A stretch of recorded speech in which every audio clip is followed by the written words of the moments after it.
영주가 세리 앞에서 고개를 숙인 순간 누구도 예상하지 못한 더 무서운 말이 돌아왔어요. 진이 검사 한 번만 하게 해줘. 자존심 하나로 버텨온 영주가 처음으로 세리에게 부탁했는데요. 세리는 잠시도 망설이지 않았습니다.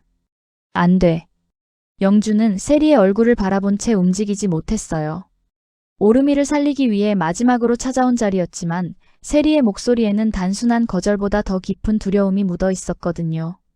그리고 다음 말이 영주를 그대로 얼어붙게 만들었습니다. 난 또 다시 진이를 잃을 순 없어. 다시라는 말이 떨어지는 순간 영주가 알지 못했던 무언가가 두 사람 사이에 놓였습니다. 왜 세리는 골수검사 한 번을 두고 진이를 잃는다고 말한 걸까요? 영주는 그 말을 이해하지 못한 채 세리만 바라봤고 세리는 더 설명하지 않았어요. 오르미의 생명과 진이의 과거가 한자리에서 충돌한 순간이었습니다. 그 일이 일어나기 전 영주는 병원에서 의사를 따로 찾아갔어요. 이미 가족들의 검사 결과를 지켜보며 희망과 실망을 반복한 뒤였는데요. 영주는 쉽게 입을 열지 못했습니다. 누군가에게 검사를 부탁한다는 일이 말처럼 간단하지 않다는 것을 알고 있었거든요. 한참을 망설이던 영주는 결국 가장 중요한 질문을 꺼냈어요. 가족이 아니어도 골수이식이 가능합니까? 의사는 영주의 얼굴을 잠시 바라본 뒤 가능하다고 답했습니다. 혈연 관계가 아니더라도 검사를 진행할 수 있다는 말이었어요. 다만 본인의 의사와 보호자의 동의가 필요하다는 설명도 뒤따랐습니다. 영주는 그 말을 듣자마자 아무 대답도 하지 못했어요. 가능하다는 사실은 희망이었지만 그 희망을 붙잡으려면 다른 사람의 삶을 건드려야 했으니까요. 의사의 설명이 끝난 뒤에도 영주는 자리에서 바로 일어나지 못했어요. 가족이 아니어도 가능하다는 말이 머릿속을 떠나지 않았는데요. 이미 떠오른 사람은 분명했습니다. 진이었어요. 하지만 이름을 입 밖으로 꺼내는 순간 그 생각이 정말 부탁으로 바뀔 것 같았습니다. 영주는 오르미를 살리고 싶었어요. 동시에 진이에게까지 손을 내미는 자신이 어떤 사람으로 보일지도 알고 있었습니다. 승우에게는 몸이 불편하다는 이유로 검사를 못하게 막았으면서 이제 다른 집 딸에게는 검사를 부탁하려 하고 있었으니까요. 그래서 가능하다는 답을 듣고도 마음은 조금도 가벼워지지 않았습니다. 오히려 선택할 수 있다는 사실이 영주를 더 무겁게 눌렀어요. 병원 복도로 나온 영주는 한동안 걸음을 옮기지 못했어요. 그때 사빈과 마주쳤는데요. 평소라면 아무렇지 않은 얼굴로 지나쳤을 영주가 먼저 멈췄습니다.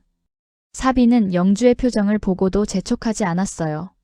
무슨 일이냐고 캐묻지도 않았습니다. 그 침묵 때문에 영주는 오히려 숨기지 못했어요. 제가 이기적인 사람으로 보여요.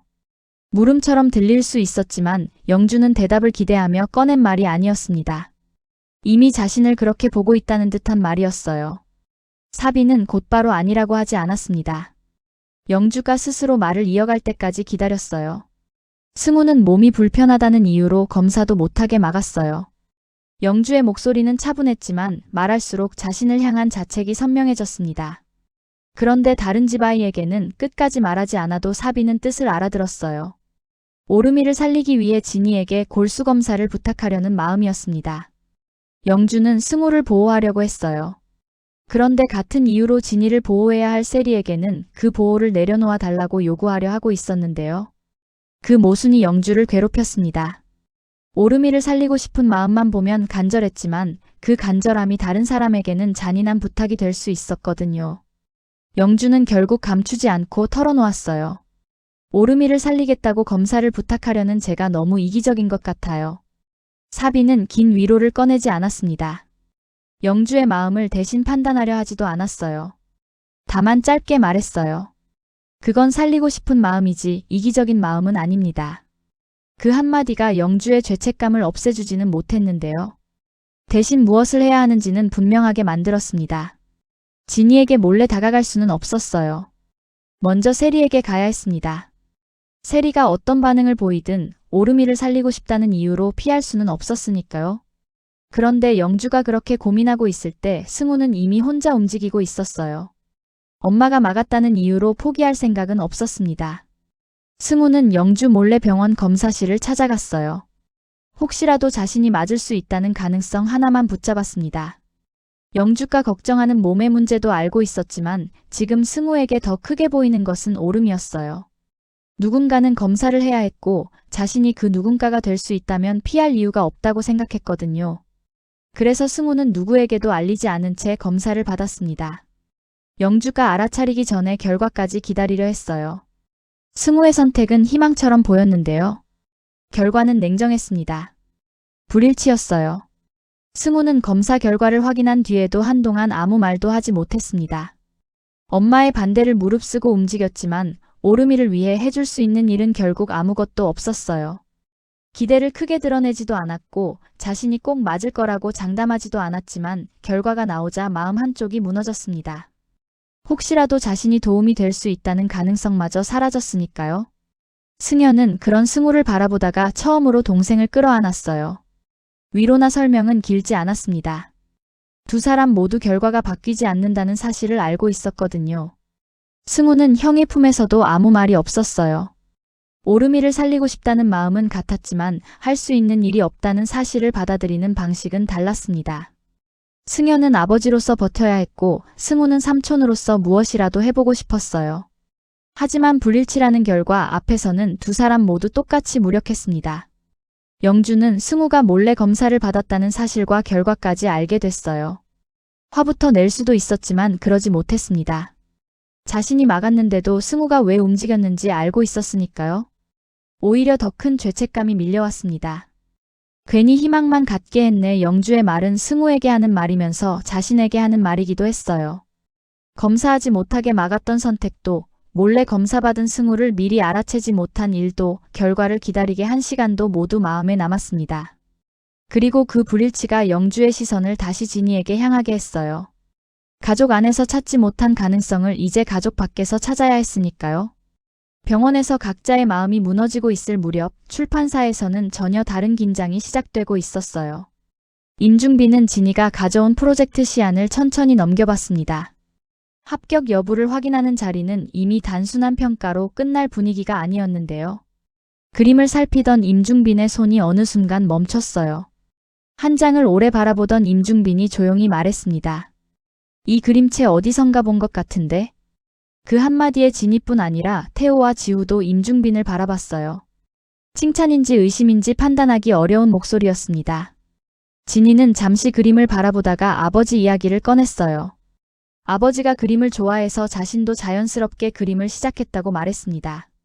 진이에게 그림은 단순한 기술이 아니었어요. 어린 시절부터 이어진 기억이었고 아버지와 연결된 시간이었습니다. 임중빈은 진이의 설명을 듣고 아버지도 작가였느냐고 물었어요. 질문은 가벼웠지만 진이의 대답은 예상하지 못한 방향으로 흘렀습니다. 아니요. 감독이셨어요. 그 말을 들은 순간 임중빈의 표정이 달라졌어요. 임중빈은 곧바로 이름을 단정하지 않았습니다. 확인하듯 천천히 물었어요. 혹시 감독님 누구? 진이가 아버지의 이름을 꺼내기도 전에 임중빈의 입에서 먼저 이름이 나왔습니다. 차민기 감독 따님입니까? 순간 진이가 놀랐고 태호도 놀랐어요. 지우 역시 처음 듣는 이야기 앞에서 시선을 떼지 못했습니다. 단순히 진이의 아버지가 감독이었다는 사실보다 임중빈이 차민기의 이름을 먼저 알아봤다는 점이 더 충격적이었는데요. 진이가 가져온 그림 한 장이 오래전 관계를 끌어낸 셈이었습니다.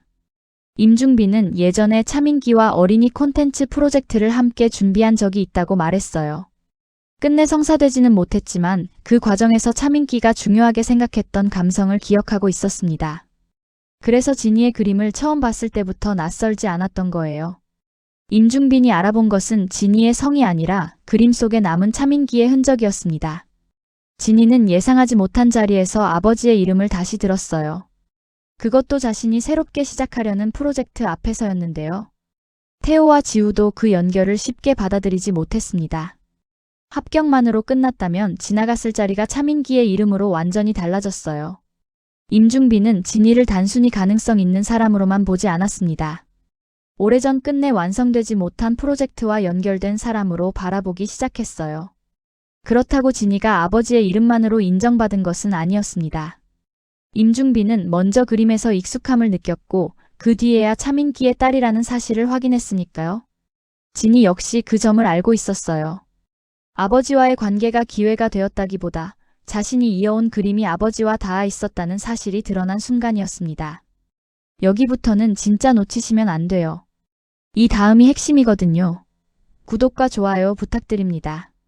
임중빈과 차민기의 과거 인연이 드러난 바로 뒤 김선경은 전혀 다른 방향으로 움직이고 있었어요. 남편이 진희를 칭찬하는 일이 반복될수록 불편함은 커졌습니다. 진희의 실력이나 프로젝트의 가능성보다 임중빈이 그 사람에게 관심을 두고 있다는 사실 자체가 마음에 들지 않았어요. 결국 김선경은 도희를 불러 단도직입적으로 말했습니다. 당신 출판사 들어가. 도희는 바로 이유를 묻지 않고 김선경의 얼굴부터 살폈어요. 무슨 의도로 자신을 끌어들이는지 확인하려는 표정이었습니다. 왜요? 도희가 묻자 김선경은 숨기지 않았습니다. 당신이 들어가서 그 프로젝트 망쳐. 그리고 목표까지 분명히 했어요. 그 한국대 나온 직원부터 치워. 김선경에게 중요한 것은 출판사가 잘 되는 일이 아니었습니다. 진희가 그 안에서 자리를 잡지 못하게 만드는 일이었어요. 도희는 아무 대답도 하지 않았지만 눈빛이 달라졌습니다. 김선경이 원하는 것이 무엇인지 정확히 알아들었고 자신이 왜 선택됐는지도 알고 있었어요. 진희를 견제해야 한다는 목적은 두 사람에게 같았습니다. 도희는 말만 듣고 멈추지 않았어요. 이미 움직이기 시작했습니다. 임중빈을 직접 찾아가 자신도 프로젝트를 도울 수 있다고 어필했어요. 김선경에게서 부탁받았다는 사실은 드러내지 않았습니다. 겉으로는 출판사와 프로젝트에 도움이 되고 싶다는 태도였어요. 하지만 도희가 들어가려는 이유는 분명했습니다. 진희가 자리 잡은 프로젝트 안으로 들어가야 흔들 수 있었으니까요. 밖에서 공격하는 것보다 가까이 들어가 움직이는 편이 더 효과적이라고 판단한 셈이었습니다. 임중빈에게 자신을 드러내는 도희의 태도는 적극적이었어요. 진희와 비교하거나 노골적으로 밀어내겠다는 말은 하지 않았습니다. 자신도 도움이 될 수 있다는 말만 앞세웠는데요. 그 말이 오히려 더 위험했습니다. 프로젝트에 참여할 명분을 만들고 진희 곁으로 들어갈 길을 스스로 열고 있었거든요. 김선경이 시작한 방해는 아직 결과를 만들지 않았지만 도희의 접근으로 실제 움직임이 됐습니다. 그리고 그 움직임을 지우가 이전처럼 편하게 받아들이기는 어려웠어요. 지우는 최근 도희가 했던 거짓말을 떠올리지 않을 수 없었습니다. 한번 흔들린 신뢰는 쉽게 돌아오지 않았어요. 도희가 다가와도 예전처럼 웃을 수 없었고 말을 듣는 동안에도 보이지 않는 거리가 생겼습니다. 지우는 도희가 왜 출판사에까지 나서려는지 단정하지 않았어요. 하지만 예전 같았다면 묻지 않았을 이유까지 생각하게 됐습니다. 도희가 하는 말보다 숨기는 것이 먼저 떠올랐고 친근함보다 경계가 앞섰어요. 도희는 지우의 달라진 태도를 느꼈지만 두 사람 사이의 거리는 말로 확인되지 않았습니다. 지우도 자신의 마음을 정확히 설명하지 못했어요. 다만 도희와 함께 있을수록 이전과 다른 불편함이 남았습니다. 거짓말이 드러난 뒤에도 관계가 계속될 수는 있었지만 아무 일도 없었던 때로 돌아가지는 못했거든요. 그 틈에서 진희의 존재는 더 선명해졌어요. 지우는 도희를 의심하려고 애쓰지 않아도 자연스럽게 멀어지고 있었습니다. 출판사에서는 차민기의 과거가 드러났고 김선경과 도희의 방해가 시작됐으며 지우의 신뢰에는 금이 갔어요. 하지만 영주에게는 그 모든 일보다 세리에게 가야 한다는 결심이 더 무거웠습니다. 승우의 검사마저 불일치로 끝난 뒤였으니까요. 더는 미룰 이유가 없었어요. 진희를 직접 찾아가 부탁할 수는 없었습니다. 먼저 세리의 동의를 구해야 했고 세리가 거절하더라도 정면으로 부딪혀야 했어요. 영주는 병원을 나와 세리의 집으로 향했습니다. 걸음을 옮기는 동안 오르미를 떠올렸어요. 동시에 사빈에게 털어놓았던 말도 머릿속에 남아 있었습니다. 승우는 막아놓고 진희에게 부탁하려는 자신이 이기적으로 보일 수 있다는 사실을 여전히 알고 있었어요. 그러나 아무것도 하지 않는 선택도 할 수 없었습니다. 그래서 영주는 세리의 집 앞에 도착하고도 바로 초인종을 누르지 못했어요. 손을 올렸다가 멈췄고 다시 내렸다가 또 올렸습니다. 문 하나를 사이에 두고 오르미와 진희가 동시에 떠올랐어요. 한 아이를 살리기 위해 다른 아이에게 부탁해야 하는 자리였습니다. 세리가 어떤 말을 할지도 어느 정도 예상하고 있었어요. 그럼에도 영주는 돌아서지 않았습니다. 사빈의 말이 영주의 선택을 대신해주지는 않았지만 적어도 자신이 왜 이곳에 왔는지는 분명하게 해줬으니까요. 오르미를 살리고 싶은 마음을 숨기지 않기로 했습니다. 결국 초인종을 눌렀어요. 문이 열리자 세리가 나타났습니다. 영주는 평소처럼 먼저 나를 세우지 않았어요. 세리의 얼굴을 바라보다가 어렵게 입을 열었습니다. 진이 검사 한 번만 하게 해줘. 부탁은 짧았지만 영주가 여기까지 오기 위해 삼킨 말은 길었어요. 세리는 믿을 수 없다는 표정으로 영주를 바라봤습니다. 영주가 자신에게 먼저 고개를 숙일 거라고는 생각하지 못했기 때문이었어요. 세리의 얼굴은 곧 단단하게 굳었습니다.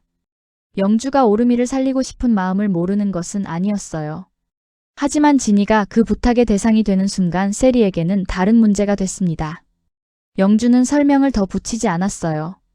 가족이 아니어도 가능하다는 의사의 말도 승우의 검사 결과도 이미 영주를 이 자리까지 밀어왔습니다. 이제 남은 것은 세리의 대답뿐이었어요. 안 돼. 세리는 조용했지만 단호했습니다. 영주는 곧바로 맞서지 못했어요. 예상했던 거절이었지만 실제로 듣는 순간 무게가 달랐습니다. 그런데 세리는 거절만 하고 끝내지 않았어요. 영주가 이해할 수 없는 말을 덧붙였습니다. 난 또 다시 진이를 잃을 순 없어. 그 말에서 가장 무서운 부분은 잃을 수 없다가 아니었습니다. 또 다시였어요. 영주는 세리의 얼굴을 바라봤습니다. 무엇을 다시 잃는다는 것인지 알 수 없었어요. 진이에게 과거 무슨 일이 있었는지, 골수검사와 어떤 기억이 연결돼 있는지도 드러나지 않았습니다. 세리는 설명하지 않았고 영주도 바로 묻지 못했어요. 오르미를 살리기 위한 부탁은 거절됐지만 그 자리에는 더 큰 의문이 남았습니다. 진이의 과거에 영주가 알지 못하는 일이 있었고 세리는 그 기억 때문에 검사 자체를 막고 있었어요. 오르미의 생명을 붙잡으려는 영주와 진이를 지키려는 세리가 같은 문 앞에서 완전히 반대편에 섰습니다. 어느 쪽도 쉽게 물러설 수 없었어요. 영주는 승우를 지키려 했던 자신의 선택을 떠올렸고 세리는 진이를 다시 잃을 수 없다는 말만 남겼습니다. 두 사람 모두 아이를 지키고 있었지만 그 마음이 서로를 향한 칼이 되고 있었어요. 그리고 아직 아무도 모르는 진이의 과거가 그 갈등의 한가운데 놓였습니다.